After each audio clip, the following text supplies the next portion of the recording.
Monsieur le ministre, monsieur le fondateur des États de la France, monsieur l'académicien, cher président Tass, mesdames et messieurs les présidents, mesdames et messieurs les directeurs généraux, mesdames et messieurs les professeurs, chers et chers collègues, mesdames et messieurs, il me revient donc, comme recteur de Paris et chancelier de ces universités, de vous accueillir ce matin à la Sorbonne, de vous souhaiter, monsieur le ministre, la bienvenue dans ce grand amphithéâtre qui était déjà historique à sa naissance en août 1889, puisqu'il fut inauguré par le président Carnot en présence d'un grand nombre de délégations étrangères, d'étudiants, de professeurs et de personnalités venues du monde entier pour commémorer le premier centenaire de la Révolution française. À la vérité, pour célébrer en 1889 le centenaire du mois d'août 1789, qui serait sans aucun doute le grand moment fondateur en termes d'universalité des droits et des devoirs, puisqu'ouvert par la nuit du 4 août, où est abolie la féodalité, et clôturé le 26 par la Déclaration des droits de l'homme et du citoyen, dont je n'ai pas à illustrer, comme historien devant les citoyens que vous êtes, le rayonnement universel. Il n'était donc que juste de redonner aux États de la France droit de cité à la Sorbonne. Et j'en acceptai immédiatement le principe lorsque ce me fut proposé par l'intermédiaire de nos amis d'AEF, regrettant simplement à l'époque qu'une mission à l'étranger me prive de l'événement jusqu'à l'annulation, il y a quelques jours, de la dite mission, qui me vaut donc d'être presque clandestinement parmi vous, ce qui devrait justifier la brièveté de mon propos. Il est juste que l'événement se tienne ici à la Sorbonne en votre présence et en la présence de nombreux ambassadeurs que je salue. Non certes pour de simples raisons historiques, qui font qu'au moment où est refondée notre Sorbonne, à la fin du XIXe siècle, elle est éminemment symbole d'attractivité. Nous étions à une époque où l'on considérait, je dois dire sans s'embarrasser, qu'il y avait rencontre entre attractivité et modèle d'universalité, et que, comme par hasard, le point de rencontre était Paris, dans le sillage d'un Victor Hugo prônant, quelques décennies plus tôt, la création des États-Unis d'Europe, avec comme seule et modeste condition que Paris en soit la capitale, la Sorbonne l'université cardinale, et que notre Bibliothèque nationale de Paris en constitue l'épicentre.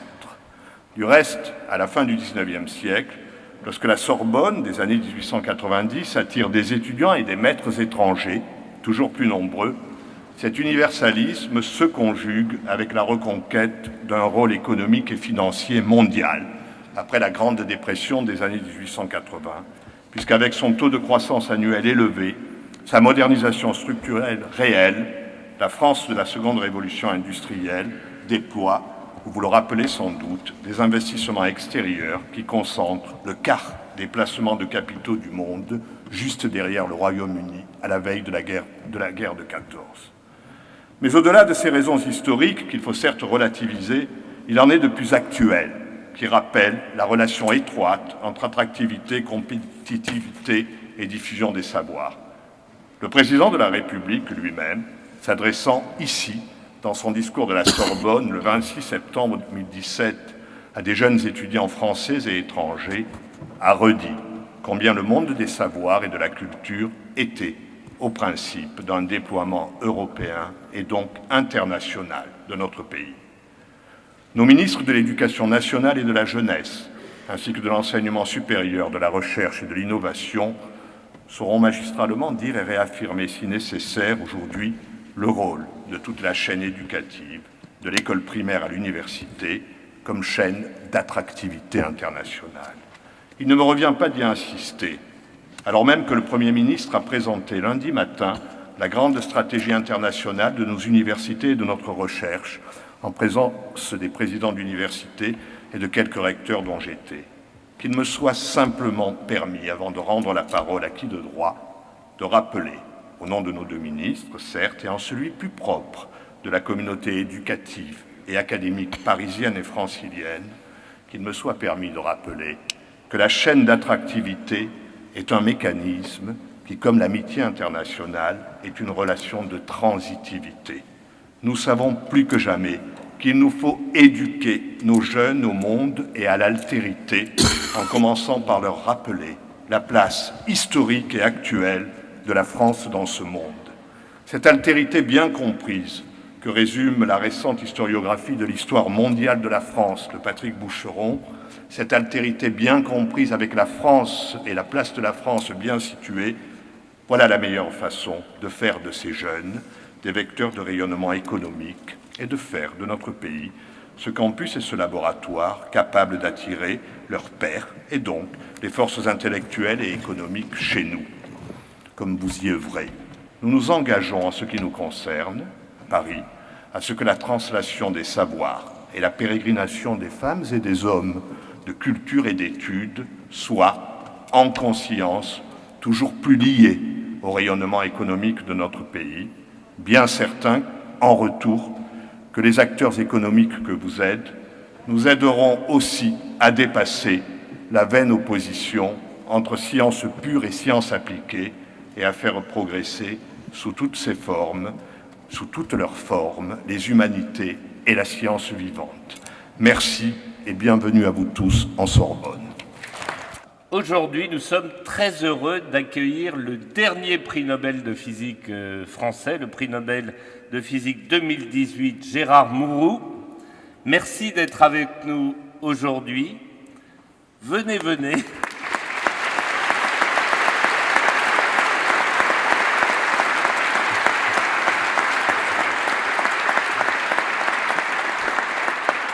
En ouverture de nos États de la France, Nicolas Petrovitch a parlé de ces talents qui nous reviennent.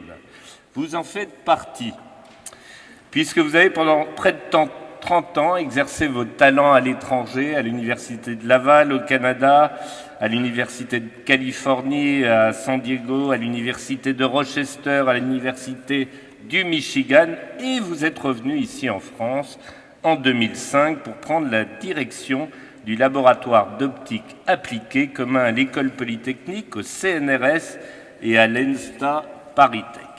Je tiens à rassurer tout le monde, sauf quelques passionnés dans la salle, nous n'allons pas vous inviter à évoquer en détail vos travaux sur le laser à impulsion brève appliquée à l'étude des colorants en solution, ni la découverte du phénomène de filamentation laser femtoséconde, ni l'équilibre entre l'autofocalisation due à l'effet de Kerr et l'effet défocalisant de la diffraction et de l'ionisation. Je vois des regards qui le regrettent, mais... En revanche, nous aimerions recueillir vos réflexions en ce lieu symbolique de la Sorbonne sur un des thèmes de notre journée, la mobilisation de la créativité, de l'intelligence et du savoir du pays pour mieux attirer et rayonner. Cher Gérard Mourou, je vous laisse la parole. Merci beaucoup. J'avoue que je suis très, très impressionné.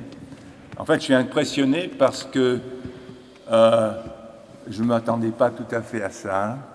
Je suis devenu prix Nobel il y a un mois. Et depuis un mois, bien sûr, les invitations pleuvent. Et les coups de téléphone n'arrêtent pas. Quand Éric Labaille, le directeur, enfin le président de l'école polytechnique, me dit « Gérard, il y a les instances de la France où il faut que tu parles. Et puis cet après-midi, il faut que je m'adresse aussi à DGA sur l'armement, etc. » Voilà. Et donc, j'étais particulièrement impressionné par le discours que notre ministre vient de faire à l'instant, mais je me sens un petit peu déclassé. Et justement, ce que je voulais vous faire, c'était vous faire un parcours un petit peu de mon parcours, qui est plutôt mon parcours qui m'a conduit justement, après 30 ans, 40 ans, à recevoir le prix de Nobel dans une semaine, près d'une semaine. Et je veux absolument aussi saluer l'ambassadrice de Suède, qui est là, certainement pas pour moi, mais voilà, c'est vraiment un immense honneur que j'aurai de faire ça. Mais j'ai peur de vous décevoir en vous décrivant un peu mon parcours modeste.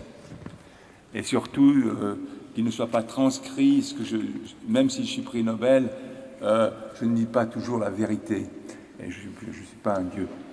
Donc, personnellement, ma vie scientifique a commencé sur la montagne Sainte-Geneviève, pas loin d'ici, où je suis entré dans le laboratoire Vignal, à l'époque, à l'école polytechnique, où j'ai commencé à travailler sur les lasers. Le laser venait d'être inventé il y avait quelques années, donc en 1960, par Ted Naiman. Et bien sûr, tout de suite, cette aventure m'a tout de suite passionné. Et j'y suis resté, quoi, vraiment tout aussi passionné. Alors j'ai fait mes premières armes, donc, comme je disais, à l'école polytechnique, au laboratoire de Vignal, sous la direction à l'époque de Alain Orsag. Comme tout chercheur à cette époque-là, bien sûr, on regardait les États-Unis, on regardait outre-Atlantique.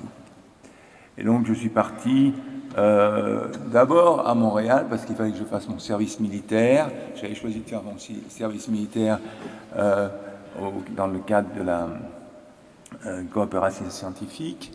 Et donc j'ai passé quelques années à l'Université Laval où j'en ai profité de commencer à travailler sur les impulsions ultra brèves. Alors, ultra brèves, lorsque nous parlons, pour moi, ultra brève, c'est la picoseconde. C'est le millième d'une nanoseconde. Maintenant, on est à un millionième de la nanoseconde. Et je vous expliquerai pourquoi, quand même, si je viens ici, il faut quand même que je vous explique pourquoi on fait des choses pareilles, parce qu'ils paraissent absolument aberrantes. Alors, donc, je suis parti, après avoir toujours été inscrit à l'université ici en France, donc j'ai eu un doctorat, ensuite parti en postdoc en Californie, et puis, on m'a demandé de revenir. Mon ancien patron, Alain Orsag, dit « Gérard, tu dois revenir », etc. Bon, je suis revenu, mais au bout de quand même de quelques années, je me suis rendu compte que j'avais changé, qu'il fallait que je reparte vers les États-Unis. Il y avait des choses absolument fascinantes qui se faisaient, et le mode de vie, etc., le mode de recherche me plaisait beaucoup. Et voilà, donc je suis resté, je suis parti à l'université de Rochester, parce que c'est la ville de l'optique, hein, c'est la ville de Kodak, c'est la ville de Xerox, etc. Et c'est la ville de l'Institut d'optique où je suis resté pendant 10 ans. Là, j'ai eu des étudiants absolument brillants. Et ça me fait très plaisir d'en parler parce que la troisième femme, j'ai eu la chance d'être le professeur de la troisième femme prix Nobel, Donna Strickland, avec qui nous avons inventé un type de laser nouveau qui va donc avoir des conséquences en médecine, mais aussi des conséquences en sciences très importantes. Donc,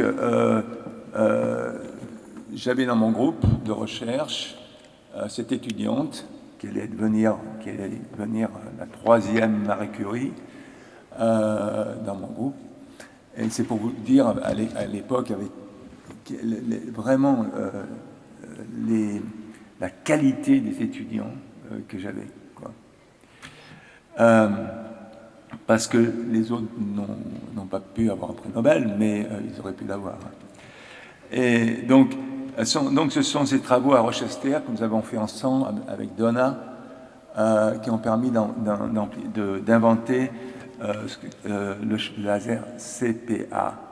CPA, c'est pour Chirp Pulse Amplification. Chirp, en anglais, c'est gazouiller. Hein. Bon. Et donc, avec ce type de laser, on a montré qu'on pouvait amplifier, produire des impulsions extrêmement puissantes. Alors, pour produire des impulsions extrêmement puissantes, on n'a pas beaucoup besoin d'énergie. C'est ça qui est beau. C'est qu'en fait, il faut très peu d'énergie quand elle est délivrée dans un temps extrêmement bref. Et actuellement, bon, par exemple, si vous avez 1 joule, c'est-à-dire un millionième de l'énergie que vous avez donc dévoré ce matin à votre petit déjeuner, 1 joule en 1 femtoseconde, c'est 10 puissance 15 watts, c'est-à-dire c'est 1000 fois, grosso modo, 1000 fois la puissance du réseau mondial électrique, mais bien sûr pendant 1 femtoseconde. Alors, donc, on a commencé en travaillant, j'avais toujours des liens importants avec la France, notamment avec le CEA, et j'ai eu l'idée, bien sûr, d'extrapoler cette invention, non pas sur les lasers de petite taille, comme on le faisait avec Donna, mais sur les gros lasers qui avaient été conçus pour la fusion, et donc des lasers énormes, et pour aller au niveau du pétawatt, comme je disais, etc. Et là, donc, j'ai eu, heureusement que j'avais mon ami Dautrey, qui m'a ouvert la porte, et avec laquelle nous avons pu démontrer que le concept CPA pouvait aussi être appliqué aux gros systèmes qui étaient déjà construits. Et déjà, ça, c'était quelque chose de formidable, parce que le coût du laser n'était pas changé, mais le résultat l'était. On transformait un laser en gigawatts en laser en 100 terawatts. Alors, ça ne vous dit rien, mais le terawatt, encore comme unité de base, le terawatt, c'est la puissance donc, du réseau mondial, 2 terawatts. Voilà. Donc, on arrive donc à créer ces puissances importantes. Mais alors, pourquoi les créer? Pourquoi créer ces puissances si gigantesques pendant un temps si court? Qu'est-ce qu'on peut en faire de ça? Alors, il y a des applications, bien sûr. La première application, c'est l'étude de la... Jusqu'à présent, je dois dire que le laser était dédié pratiquement à la physique atomique. Le genre de physique, par exemple, qui se fait au Collège de France avec Cohen-Tanouji, etc., ça, c'est la physique atomique. Mais on ne pouvait pas faire la physique subatomique, la physique qui a trait au noyau de l'atome. Et c'est en amplifiant, justement, en produisant ces intensités absolument gigantesques, qu'on pouvait accéder maintenant au noyau. Et donc pouvoir produire des particules et pouvoir surtout les accélérer. Et on peut accélérer, par exemple, avec les lasers de type CPA, 1000 fois mieux ou sur des dimensions 1000 fois plus courtes que ce qui se fait avec les techniques normales. Vous savez que le CERN, par exemple, a son laser qui fait 27 km, pas son laser, enfin l'anneau du CERN, l'accélérateur, 27 km. Mais là, on peut le réduire à quelques mètres, et bientôt à quelques centimètres. Donc ça, c'est une grande application. Alors, cette grande application, il y a une autre aussi grande application, c'est l'étude, comme je disais à mon voisin, du vide. Le vide qui est important, qui est fondamental, et il me dit, mais le vide, c'est vide, il n'y a rien à apprendre. Non, le vide, c'est tout. Parce qu'on vient du vide. Et c'est très mal connu. Et notre rêve, pas seulement du mien, mais c'est de faire bouillir le vide.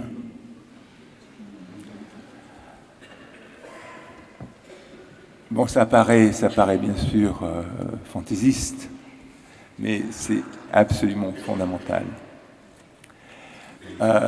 Donc, il y a une direction avec ce type de laser que la physique prend, la physique fondamentale prend, c'est peut-être de quitter les accélérateurs conventionnels qui sont basés sur les particules et d'adopter de nouveaux types d'instruments, le laser, ce type de laser, qui sont basés sur le photon et pas plus l'électron ou le proton, etc.